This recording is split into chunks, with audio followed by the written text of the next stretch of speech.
Inyo ang Panginoon. At sumainyo rin. Ano nga ho ang inyong dahilan kung bakit tayo nagdiwang ng misa ngayon rito? Maliban sa inyong mga intensyon. Gusto ko po ihatid dito ang misa kasi hirap kung mga nakakasimbat malayo. Okay. Pero wala kayong intensyon. Year in lang. Magtatapos ang taon. So, bahagi ho. Alam nyo, kung tutuusin ho, ay tayo ay mapalad yung pangil. Kasi bakit? Tayo ay tatlong parokya sa loob ng pangil. No?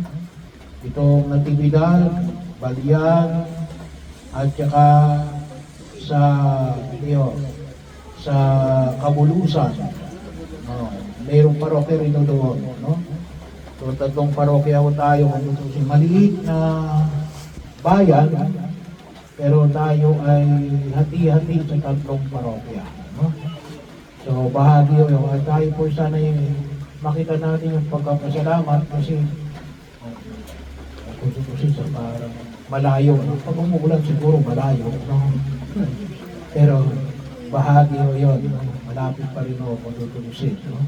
Ay kung tutusin na, pwede na tayong napakalapit ako kasi tayo, no?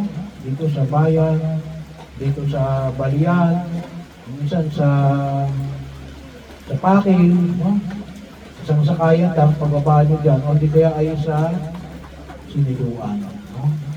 So, pero anyway, bahagi o, no? Ako naman ay, kasi gusto nyo magkasama-sama. No?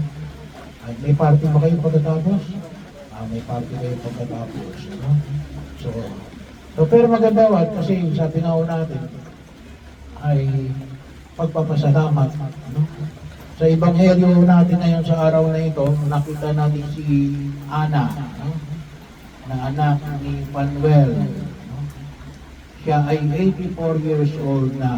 No? Sinong 84 na sa inyo? Kung mas matanda pa. Sino bang 84? Nay, ilang taon na kayo? Ha? Ilang taon pa lang? 67? 77. Wala pang 84. No? So, walang 84 sa inyo. Wala. So, pero ito sa ating Ebanghelyo ay si Ana ay 84. No? At siya ay balo. Itong taon lamang nung sila yung mag-asawa ay siya ay nabalo. Nasa kamay ng mga balo. Hindi balo sa buhay, ha? Yung mismo talagang balo. Yan, mga balo. So, salamat no. So, pagkakataon na kung saan ay makita ho natin. Ito si Ana, no? Na inilaan niya ang kanyang buhay. Saan? Sabi nga, lumapit siya kay Jesus para magpasalamat. Magpasalamat, manalangin, at mag-ayuno. Nag-aayuno. Bahagi yun ng kanyang pagtugon sa kapanawagan ng buong may kapal. Kaya po sana yung mga balo dapat palagi na yun nasa simbahan. No? So, kung wala na kayo masyadong inaalala, no? Ay bahagi rin na patuloy kayong maglingkod, no? Sa templo.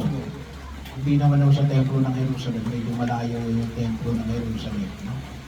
Pero yun po nakita natin sa Ebanghelyo na kung saan ni Alin ay nagpasalamat siya dahil nakita niya si Jesus. No?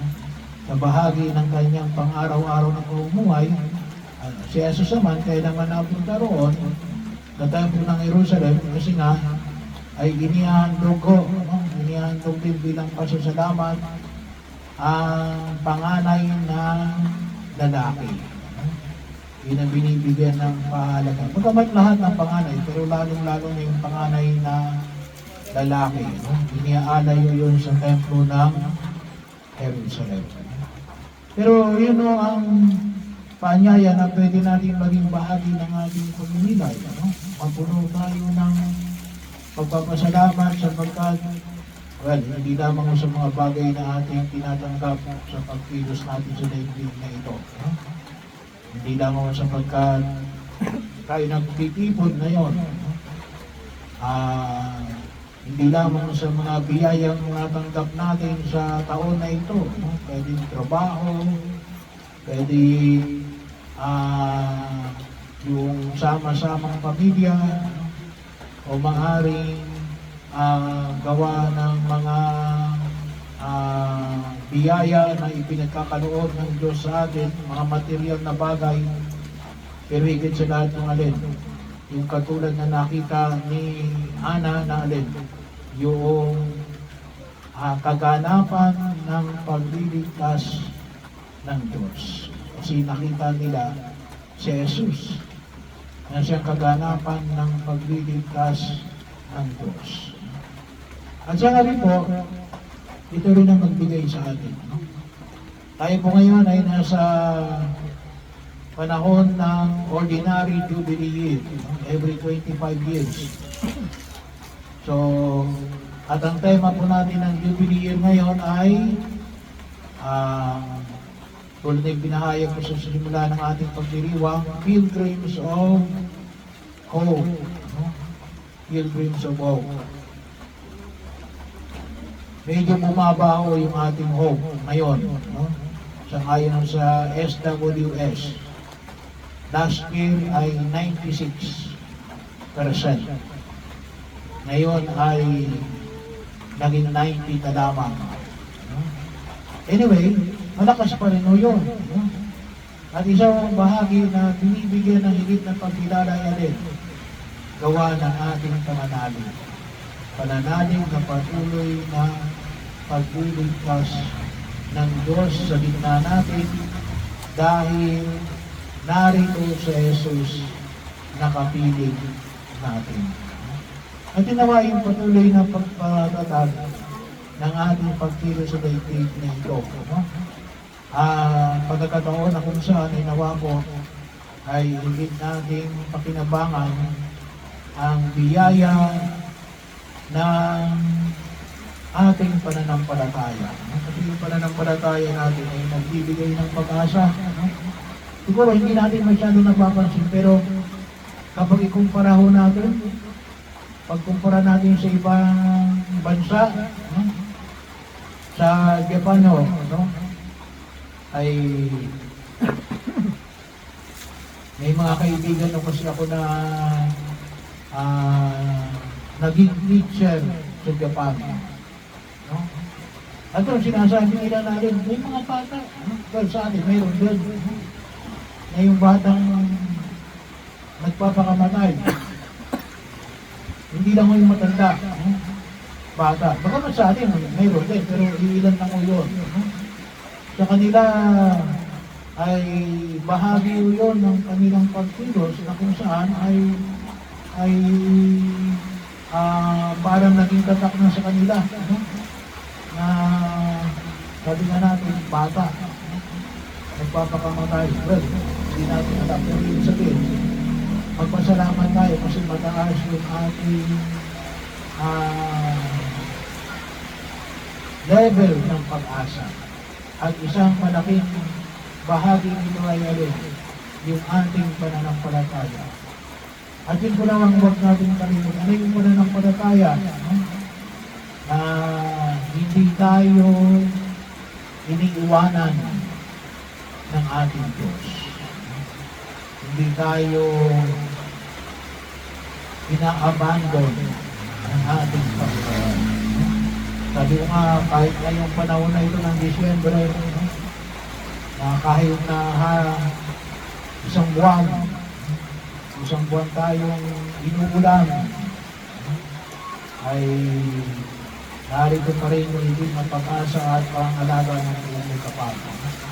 At sana yun ang higit natin pagtibayin sa harapan ng buong kapatid. At paano ito mapapanatili?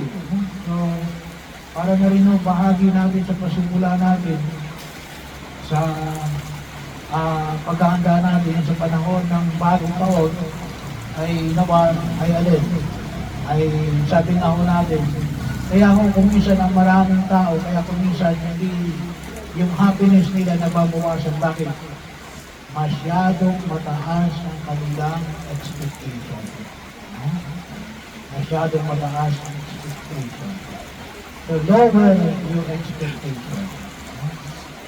Kapag mas mababa ang ating expectation, ang tawag na natin sa ating alin, mababaw na kaligayahan.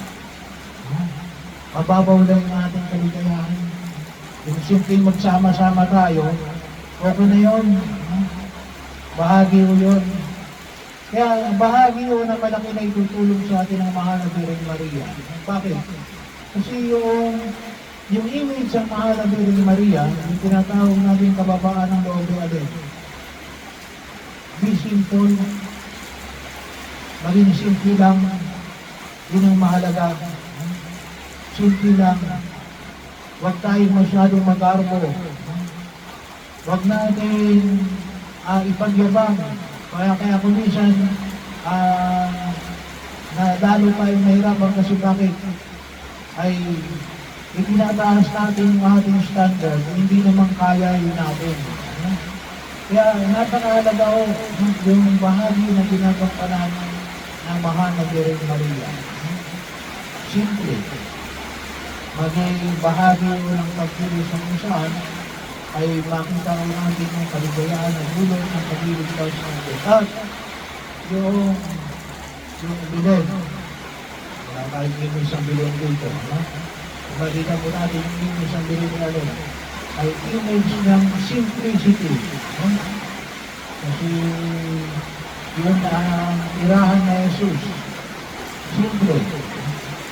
Kaya dalangin natin sa harapan ng uming kapag na katulad ni Ana, ay patuloy tayo magpasalamat sa biyaya ng pinagkakaloob ng Diyos at patuloy tayong manalangin at sabi na rito mag-ayuno. Yung pag-ayuno, pwede yung hindi pagkain ng anuman. O pwedeng sabihin natin na alin, na hindi lang sa pagkain. Yung pag-ayuno ay pwede po na, halimbawa, hindi ka muna manunood ng TV. Hindi ka muna lalabas ng bahay para lamang baging bahagi ng pamilay sa harapan ng Diyos naman. At maliwanag po, makikita natin ang patuloy na pagliligtas ng ating